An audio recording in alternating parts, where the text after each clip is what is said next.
بما ان بقى موسم المانجا فتعالى نعمل التحفة اللي انتوا شايفينها دي. حاجة حلوة جدا جدا، مش هتنسي طعمها. المانجا اللي انت هتفرزيها كلها، كل شوية هتطلعي وتعملي الوصفة دي من جمالها وطعمها الحلو. بجد حلوة جدا، جربيها مش هتندمي. طعم ولون وقوام، حاجة كده تحفة. تعالوا نسموا الله ولايك وشير وسبسكرايب للقناة، وما تنسوش اللايك واللي بيرفع الفيديو، وما تنسوش صلوا على الرسول عليه افضل الصلاة والسلام.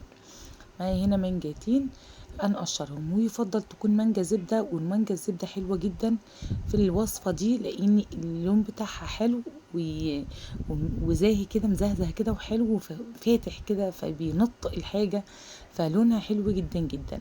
فهناخد كده ونقطع منها ونعمل الوصفة دي. بجد هتعجبكم جدا جدا، وصفة لذيذة وخفيفة وسريعة، ولو عندك ضيوف اعمليها بجد هتعجبهم جدا جدا. طعمها كمان حلو قوي.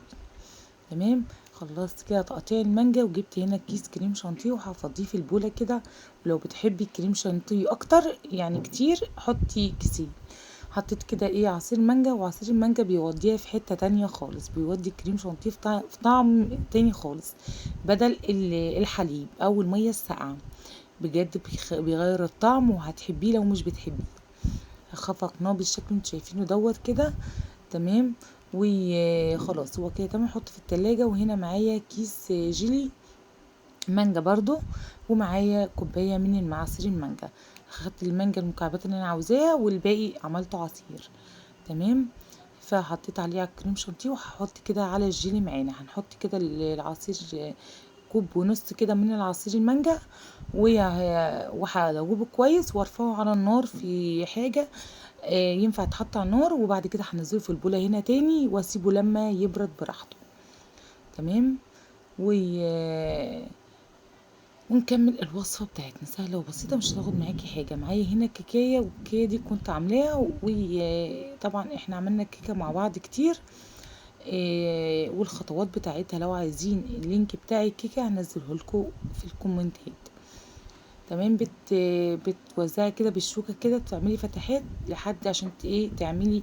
لو انتي مثلا ما عندكيش حليب، حطي سيرب، حطي مثلا معلقة عسل، دوبيها في مية كده، واعملي في الوش. المهم تشربيها كويس. لو انتي حباها بقى طرية وجوسي والطعم حلو قوي، اسقيها بالحليب. بجد الحليب بيوديها في حتة تانية خالص، طعم بيبقى خرافة. ده كده بعد ما طلعت الكريم شانتيه، حطيته حوالي ربع ساعة كده في التلاجة وطلعته. هنبدأ نوزع كده على الكيكاية بحالها بالتساوي كده، لحد ما يدينا بقى الشكل النهائي المتساوي. تمام، انا مش عايزة طبقة كبيرة تخينة، انا عايزة طبقة حلوة. وهنا المانجا بتاعتي هحط بقى زي ما انا عاوزة، ولو عوزت تاني هزود كمان. تمام، هنسوي المانجا كده على الكيكاية كلها. بصوا الشكل عامل ازاي في الاخر. الجيلي بقى، الجيلي بيعمل ايه؟ بيفرق تماما في الوصفه وفي الخطوات.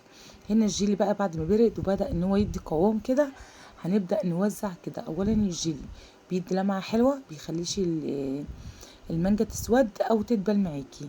وفي نفس الوقت لو المانجا بتاعتك خفيفه، هو بيتقلها وبيديها قوام تاني خالص. هندخلها التلاجة من ساعتين لثلاث ساعات، وبعد كده نبقى نطلعها من التلاجة اهيت، ونقطعها كده ايه عشان التقديم. تقطعيها تقطيع اللي تحبيها، تقطيعة الجاتوهات او تقطيع عادية خالص، براحتك خالص.